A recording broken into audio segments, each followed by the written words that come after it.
তো আমারও চলে এসেছে আমরা ভুট্টা খাওয়ার জন্য। তো আজকে আমরা খাবো রসের ভুট্টা, আর একদম ভুট্টাতে একবারে রস টপ টপ করছে একবারে, যে ভুট্টা যেগুলো আজকে করছে একবার, এটা অস্ট্রেলিয়া থেকে আনা হয়েছে সব ভুট্টাগুলো। আর এখানে ভুট্টা একদম দিচ্ছে সেই লেভেলের করে। আর আজকে বলে দিলাম যে আজকে রসের ভুট্টা আছে, তো আমরা খাবো আজকে রসের ভুট্টা। এতদিন আমরা যে ভিডিওটা খেয়েছিলাম কচি ভুট্টা, আর আমাদের রসের ভুট্টা খাওয়ার জন্য চলে এসেছে। আমাদের সামনে আছে সুমন, আর এখানে আছে রায়েশ মহলদার।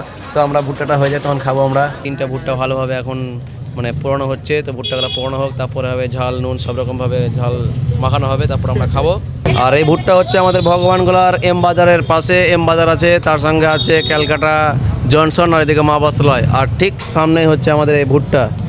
তো আমরা ভুট্টা খাওয়ার জন্য আমরা ওয়েট করছি, এই যে দুজনে এখন ওয়েট করছে, তার সঙ্গে আমি ওয়েট করছি কতক্ষণ আমরা মশলা মাখিয়ে খাবো।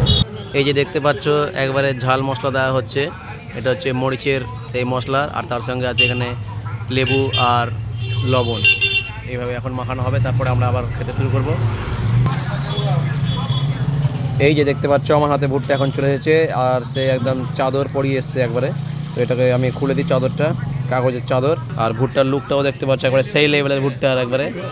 এখন আমরা এটা খাওয়া দাওয়া শুরু করি, চলো। সো ফাইনালি গাইজ এখন আমার হাতে চলে এসেছে ভুট্টা, একবারে রেডি হয়ে গেছে, সেই রকম মশলা টশলা সব কিছু মাখানো হয়ে গেছে। তো এখন আমরা এটাকে খাবো, চলো। একবার মাইন্ড ব্লোয়িং, তো দেখতেই পাচ্ছ কত সুন্দর স্বাদ। তো এতটুকুই করলাম আজকে ভিডিও, তো আবার দেখা হচ্ছে ওনার সাথে নেক্সট ভিডিওতে।